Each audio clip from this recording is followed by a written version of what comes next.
بسم الله الرحمن الرحيم الحمد لله رب العالمين والصلاة والسلام على سيدنا ومولانا محمد وآله وأزواجه وذريته أجمعين. This is our third session on this topic, the truth about democracy. So, democratic governance process. Representative democracy provides mechanisms for the articulation and interpellation of the desires of presumed universal capitalist individuality. So, representative democracy provides a mechanism through which you know what are the desires of this capitalist individual this democracy is representing. Presumed capitalist men and women have the right to choose and censure section of the elite, elect one party, and if they are angry with that party, elect another party, and if they're too much angry, sometimes they elect independents, usually organized in political parties or their factions, who legislate to further particular interests, the interests of their their own interests, because they are paid handsomely, the interests of the commercial interests which support them, provide them funding for their election campaigns, and for their voters' interests, or their particular interests. But this legislation is invariably constrained by constitution. So the purpose of constitution is to keep the democracy capitalist. That's what constitution is, okay, as in modern sense of the word. So what is the constitution?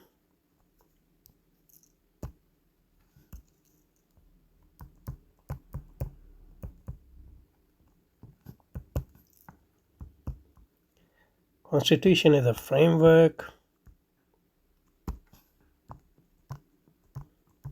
positive and negative limits,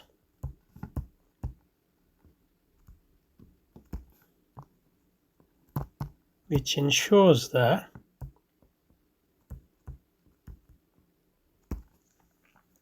the representative democracy is a capitalist democracy.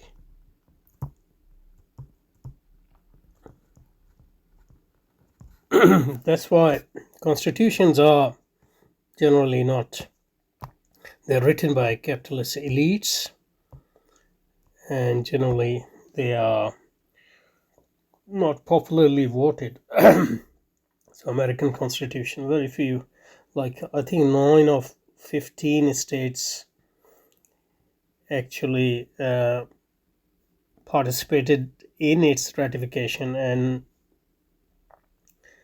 the voters were very few, only the propertied men had the right to vote.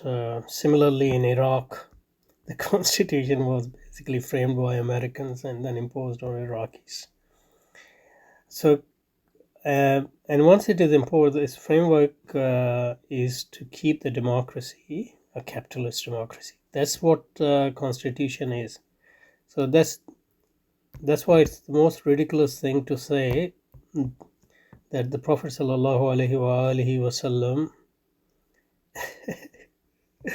established the first constitution in the world.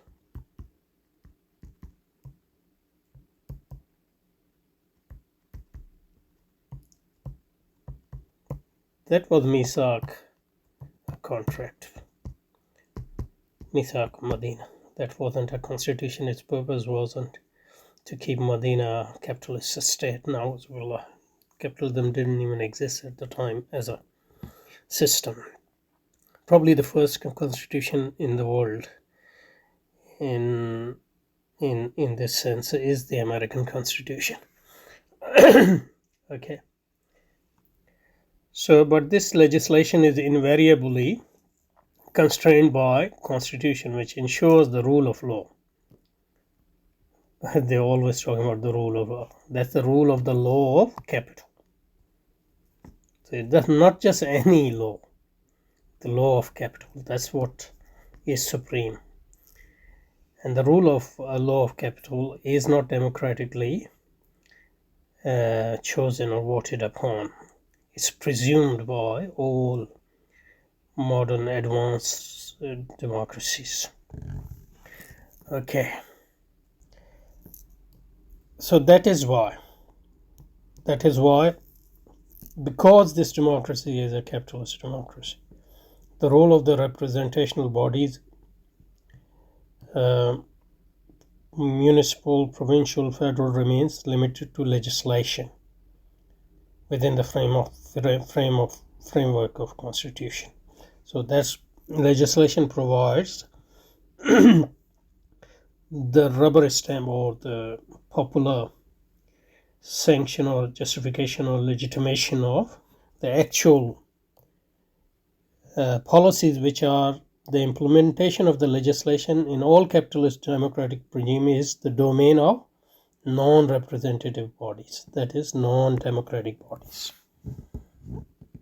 what we call actually states. So a state is never democratic state, only the governments are democratic, and even that government is representative democratic. And a state is by definition deep. So people who paddle in conspiracy theory, they think that nowadays there is a deep state which is overruling. No, state is by definition deep, and a state is meant to rule the government, okay, because the government is the tool of the state, not the other way around. The judiciary, so this is the part of a state. Number one, the judiciary. So this is the permanent state, deep state by definition. Modern state is very deep. The administration, all the administration, these bureaucrats, civil servants, etc. The police, very important. Army, corporations and financial sectors, banks, big banks, they're part of the state. And media, Fox and MSNBC and CNN, and entertainment industry, Netflix, etc. They're all part of the state, deep state, which is by definition deep. They are the one who actually implement the legislation and convert that legislation into capitalist policies and make sure that, and these are all non-elected bodies where people are recruited based on their ability to be capitalists, consistently capitalist. Okay, فهمتم يا إخوان? This is how it is. Okay, so these non-representative executive institutions. So legislation is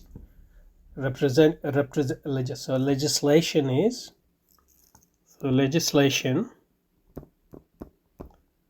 is the domain of representatively elected government and its bodies, and they are constrained by constitutions. So this makes sure that this legislation never go out of the capitalist rationality. And the actual state is the executive, really. They run the affairs, and they include judiciary, they include administration, they include police, army, corporation, banks, media, entertainment industry, etc., etc. They are the real executives, and the governmental executive is just their tools, really, especially in advanced capitalism today. The American president is just tool of these executive branches. These executive branches, especially the corporation and finance in America. Okay, so these non-representative, that is non-democratic executive institutions, are people by cadres chosen in all democratic states on the basis of the internalization of capitalist knowledge. That's what you call merit. Internalization of capitalist knowledge. That's how you choose people in judiciary, administration, police, depending on their level, and army, especially corporations, banks, entertainment industry, etc. And this knowledge, so-called knowledge, is jahiliyat khalisa because it is ignorance. It's not knowledge. It is the knowledge from shaitan. So the modus vivendi of all the non-representative capitalist state, that is the actual state, authorities, is rational, because rationality provides the criteria, and this rationality is the capitalist rationality. That rationality provides the criteria through which people are selected in all these capitalist state institutions. The function through law, prosecution, and coercion is to impose presumed rational constraint on the presumed autonomy of capitalist individual. So democracy is constrained first by constitution and then by the state, which is run according to rationality, capitalist rationality, and is people by people who are rational, knowledgeable in capitalist. That doesn't mean democracy is sham. Why is democracy there then? For two reasons. Many reasons, but two very important. Provide justification, provide cover for non-representative nature of the capitalists. The capitalists are always a minority.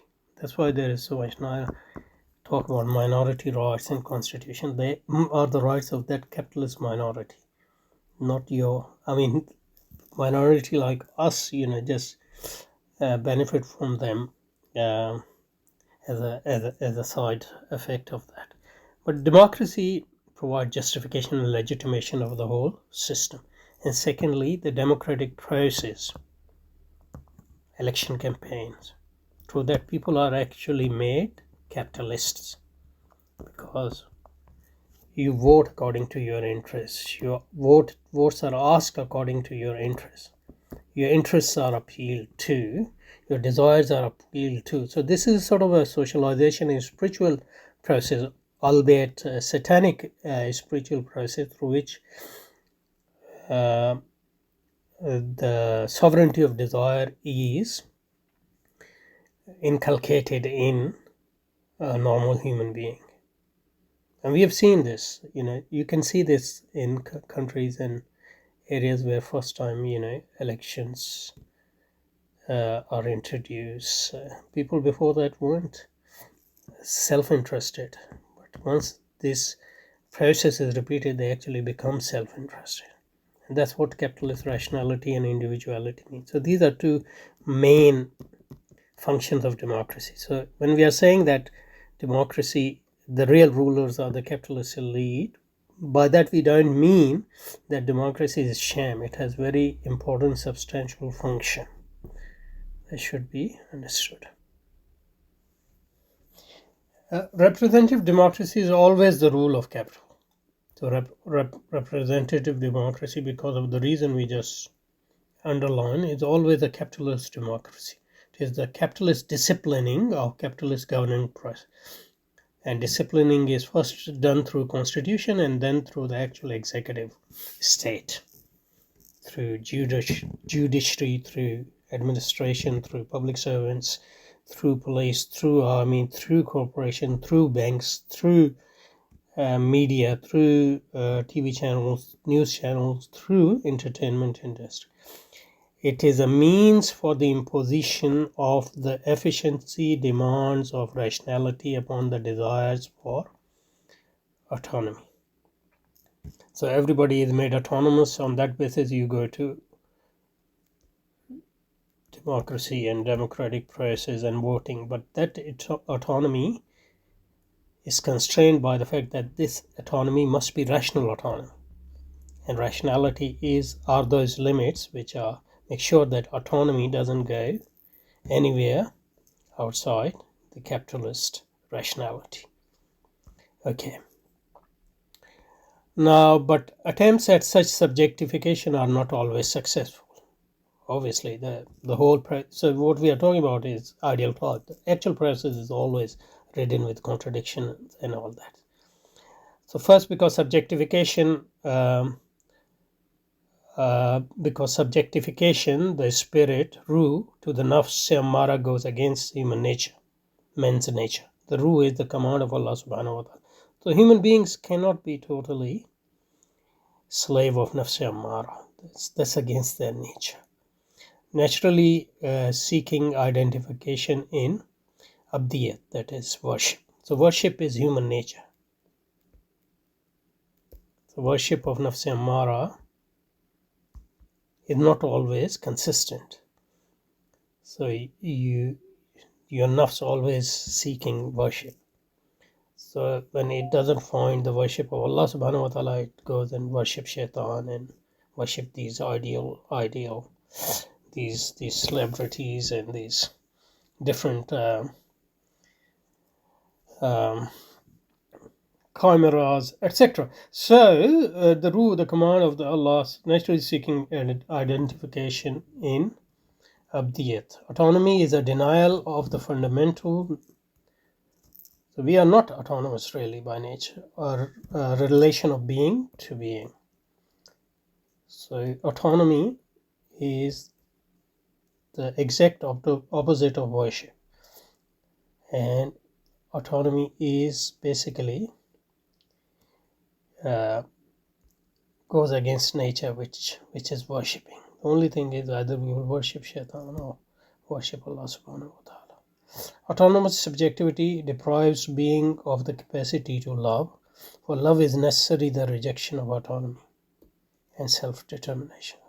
Because love is self-transcendence. Love is fana, annihilation, and baqa, through fana. So as in capitalism, love become not only impossible, but the love actually loses its meaning, and it becomes synonymous with sex. When people say I love somebody, or even like in English you say making love mean having sex, doesn't mean sex is bad or anything, but sex is not love. Okay, leading a wholly loveless life is literally impossible for mankind. So that's why this system is always contradictory. That's why you always have these irrationalist movement, like movement of nationalism and things, busting up in the system. Hence, the production and sustenance of capitalist individuality is inherently problematic. That's why you have to keep on it 24/7. And entertainment industry is very important for that. And men and women often act irrationally, that is, non-autonomously or heteronomously, and that becomes a problem for democracy as well as capitalism. That's the first reason. Secondly, rationality is jahiliyat khalisa, that is pure ignorance. It can never identify a unique policy path to operationalize universalizability. That is, you want rationally, what you want is accumulation for the sake of accumulation, like accumulation in general. But what happens is, actually what people are doing is accumulating for themselves. The companies are accumulating for themselves, banks are accumulating for themselves, etc. And they are always making decisions which are actually against the accumulation for the sake of accumulation in general. So there exists no possibility for identifying a correct method for the maximization of the rate of accumulation of capital in general. And that's a problem for capitalism always. Strategies of capital accumulation always articulate particular interests, the interests of companies, interests of bureaucrats, interests of the central bank authorities, etc., and perspective. And choices among them are always irrational. So particular interests always and necessarily override the common interest in capitalist politics due to the inevitable unknowability of a presumed common interest. You can see this happening if you carefully follow the economic policy nowadays, which are being enacted to curb inflation, etc. You will see that how this is happening. The interest of the system is that you don't push back the system into recession, but the interest of the big companies is that you curb the inflation and hide the fact that inflation is not due to the high demand but due to the exploitation of these companies to a large extent. Okay, particular interests always and necessarily override the common interest in capitalist politics due to the inevitable unknowability of a presumed common interest is the basic source of never-ending endemic capitalist system crisis. This clash between particular interests of capital and general interests is studied by, among others, German sociologist and political economist Wolfgang Streeck. You can read his work if you are interested in this topic. Okay, we'll stop here, inshallah. And we only have one more small section left, which we'll do in the next session, inshallah. Assalamu alaikum.